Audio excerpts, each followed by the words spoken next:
Welcome to yet another presentation on differentiation of functions of several variables. This is our part 2 on introduction of partial differentiation. Now we recall that in the previous presentation we had a function of two variables which we can denote as z of yx, or simply as z equals to f of yx.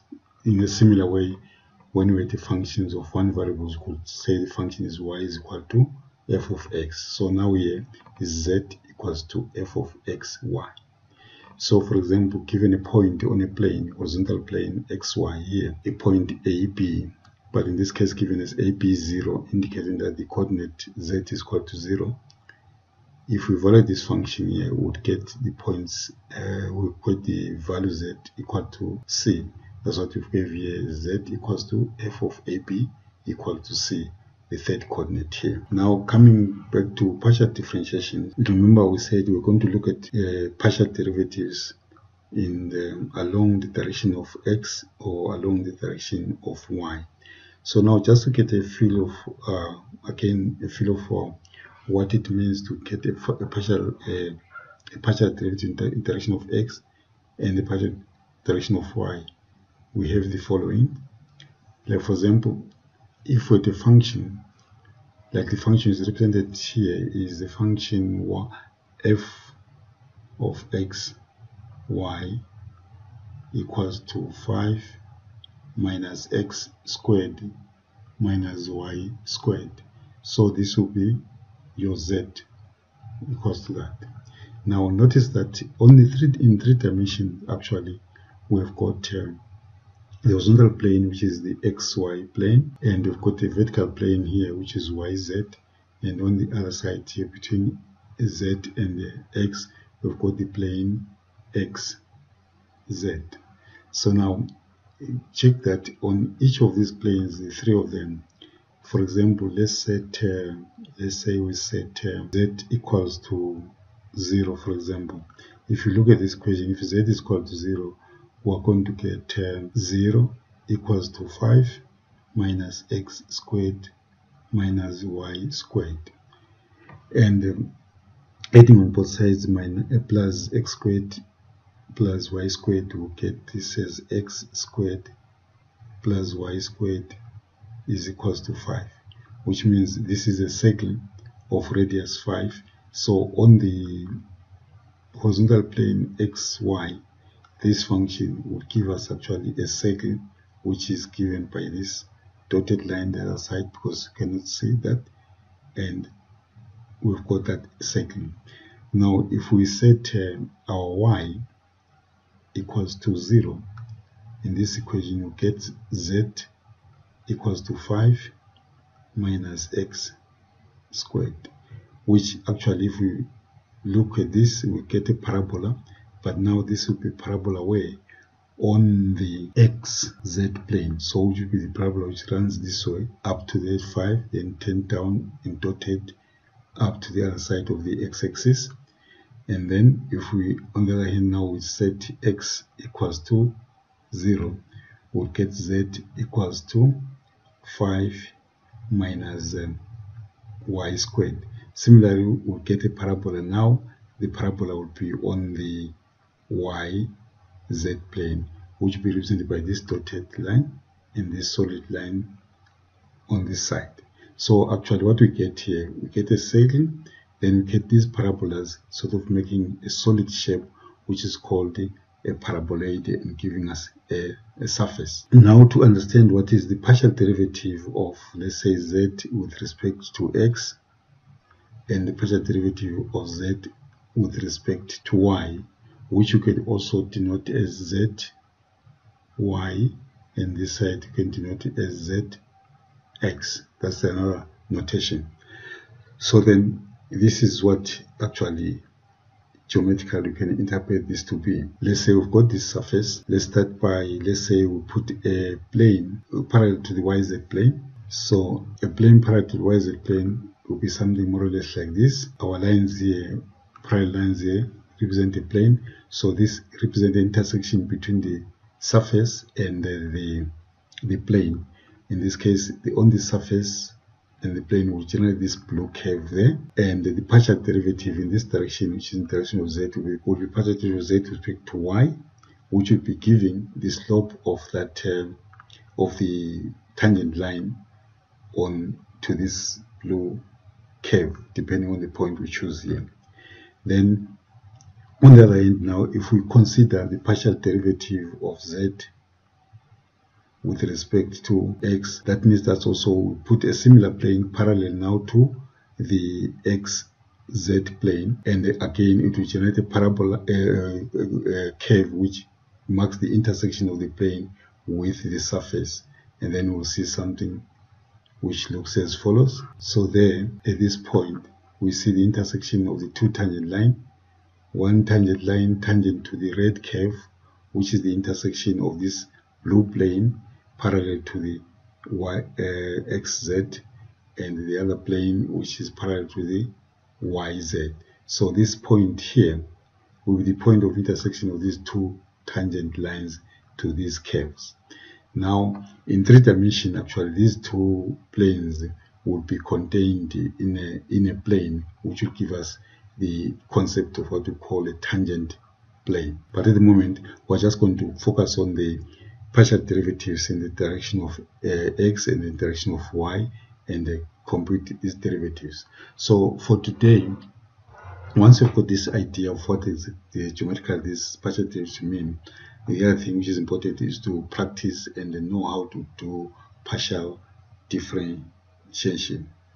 Now then, what we're going to proceed to now is to do examples of getting partial derivatives. So let's proceed. What we're given here, we says here examples and notation. I think what is important, let's first of all discuss the notation of the partial derivatives, the different notations we can get.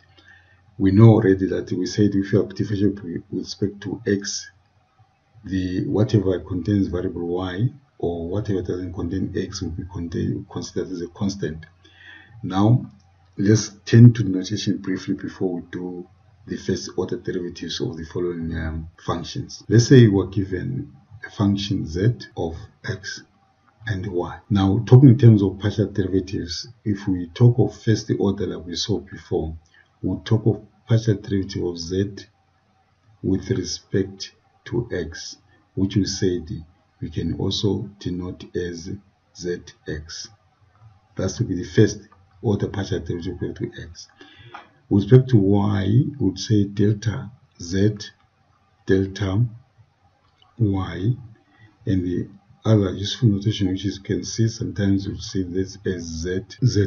So, and you should also consider that we can even have a function which is dependent of more than two variables. For example, we can have omega here, which is a function of x, y, and z.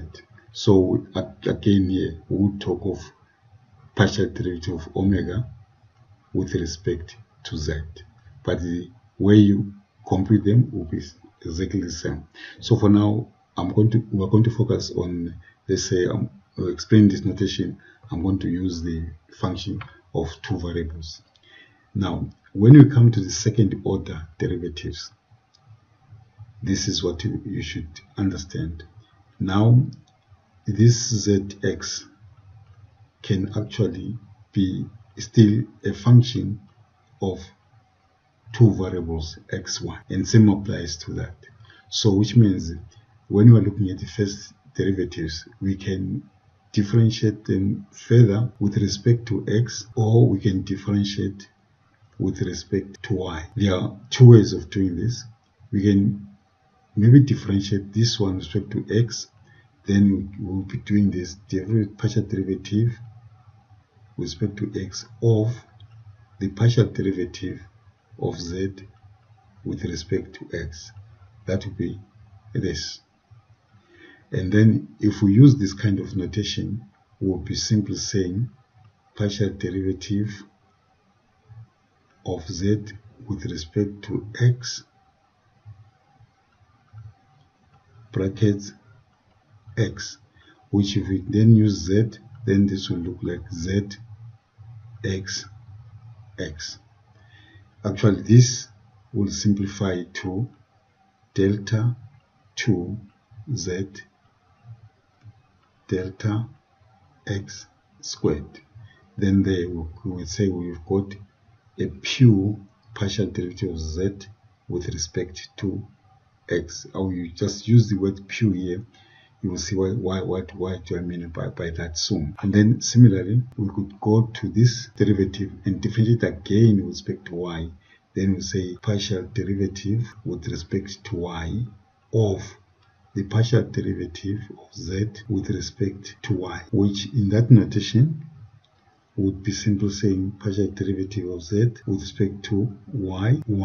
Then this would actually look as z y. But simplifying this side, this would look as delta 2z delta y squared. Again, this will be the pure second derivative of z with respect to y. But if we decide to do the following, instead of differentiating this with respect to x with partial differentiate with respect to y, then we'll be saying partial derivative with respect to y of what already is a partial derivative of z with respect to x, which means in the other notation there we'll be simply saying partial derivative of z with respect to x, and then put there y, which when using z here, that will be z x y. Now simplifying in a similar fashion like this one, this will give us delta 2z delta y delta x. I highlight here that check that if you use this notation, this z sub xy, this side you get delta 2z. Look at the order of the variables here is different from there. This simply means that you differentiate first with respect to x, then with respect to y. But this side, it says first with respect to x, then to y. So similarly, if we were to get the derivative of this with respect to x, we simply say delta x of delta z delta y. Then you get this as delta 2z delta x delta y, which we can refer to as the mixed second order partial derivatives. So these two here, I said you can refer them to as pure second order partial derivatives, and then these ones will be mixed second order partial derivatives. So you can figure out also how, if you've got these ones, what type of how many types of mixed derivatives we would get for that. So once we have understood the notation and how to use it, then let's proceed to the examples. Like for example, the examples here, we've got this function of two variables. Now the order says find the first order partial derivatives. So once you say find the first order partial derivatives here, and the function depends on two variables, then you must make sure that you find delta f, delta x, delta f, delta y. But if you come in this case here, you definitely have to find delta f, delta x, delta f, delta y, and delta f, delta z. And similarly, when you get to this v, you can see that it's a v dependent on r, s, and t. So then you determine the first order partial derivatives accordingly. So what I'm going to do here, I'm simply going to do this one and that one, and leave the one for your own practice. So the solution for part 1, we need the first order derivatives, and simply we'll say delta f, delta x. Like we said, when we differentiate here, we look at the what is not x as constant. So here constants are 5 and minus y squared, and the derivative of constants are 0. So we have here 0 minus in brackets 2x to the power 2 minus 1, using our usual power rule, minus 0. So simplifying, they will get minus 2x. For the second variable, we would have delta f, delta y, which again 5 will be constant, x will be constant. Then we'll get here 0 minus 0 minus 2y 2 minus 1. That I emphasize again here that all the rules of differentiation, be it power rule, chain rule, they're still applicable. So now simplifying this, we then get minus 2y. That will be that. Now coming to the third part, to the third exercise here. Now note that you've got 3 variables. So the first one will have delta v delta r, which will give us in this case r is a variable and cos, that is a constant. So it's just like we are finding a derivative of 2x where a function is multiplied by a constant, then differentiating there we simply get the constant 2. So doing that similarly here, our constant is cos, then differentiating with respect to r, we simply get cos of s plus 2t. Then coming to partial derivative of v with respect to s, then r remains as what? As the amplitude of cos. So then the derivative will multiply by the amplitude. So you get here r multiplied by the derivative of cos, which is minus sine, retaining the same argument as s plus 2t, multiplied by the derivative of the argument. Then we get here 1 for the derivative of s with respect to x, plus 0 for its derivative of 2t, that, and the simplifying, we simply get this as minus r as sine s plus 2t times 1, which gives us that. And then lastly, we would get the partial derivative of v with respect to t. And then that to be similar to this, you simply have r here multiplied by minus sine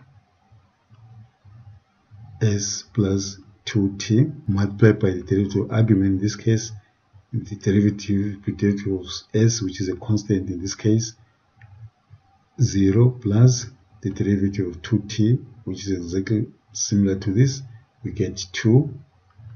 Then simplifying there, we get our derivative as minus 2r sine of s plus 2t.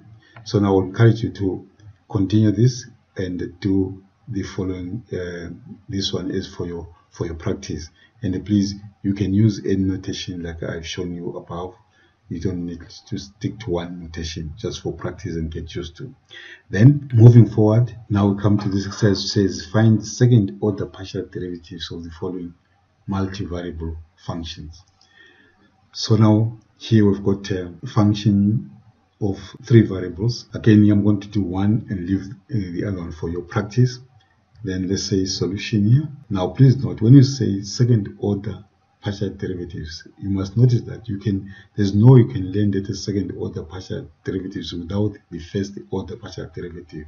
So in this case here, it will mean that if you calculate first of all the first order partial derivatives, then you proceed to the second order. And then the second order also, we can have the pure ones and the mixed ones. So what I'm going to do, I'm going to calculate all the first order and then just calculate to the mixed one, then you do the rest. So what you have here now, this gives the partial derivative of f with respect to x, which will give us simply 3x3 minus 1 y z squared plus 0, because there is no x there, that's 0, which simplifies to 3x squared y z squared. Then the partial derivative of the same function with respect to y, first order derivatives. Now the x squared and z squared, x cubed and z squared are constant. Y is the only variable. It's like we're simply differentiating something like 9x. In this case, x coming in the color of y, so differentiating that with respect to y, just like we differentiate here with respect to x, we get this as 9, and here with respect to y, we get simply this as 9. So what we're going to have here is simply x cubed brackets applying the power rule to y, which will be 1 times y to the power 1 minus 1 times z squared. And simplifying that, we will get x cubed y to the power 0, which is 1 times z squared, then you get x cubed times z squared. Then lastly, finding the partial derivative of f with respect to z. Then there again we've got z as square multiplied by constant coefficient there, which will give us 2x cubed y z, plus coming here, applying the same principle we gave it here, 2y. That would be the first order derivatives. So now coming to the second order, I'll start first with the pure ones. Let's say partial derivative second order with respect to x, which will mean that I'll come back to this function and differentiate again with respect to x. So what differentiate this, we get this as 6x to the power minus 1 by 1 y z squared. And then partial derivative of f second order with respect to y will then get this, because there's no y here, this gives us simply a constant. And then this second pure derivative of f with respect to z, so here is 2 there, z squared, then there's z there, we differentiate that, we get 2x cubed y, because it's z power 1 here, and then plus 0, because there's no z. And then lastly, what I'm going to do now, I'm going to do one mixed derivative. Let's say, let's do the partial derivative with respect to y of already what is a partial derivative of f with respect to x, which will denote as delta 2f delta y delta x.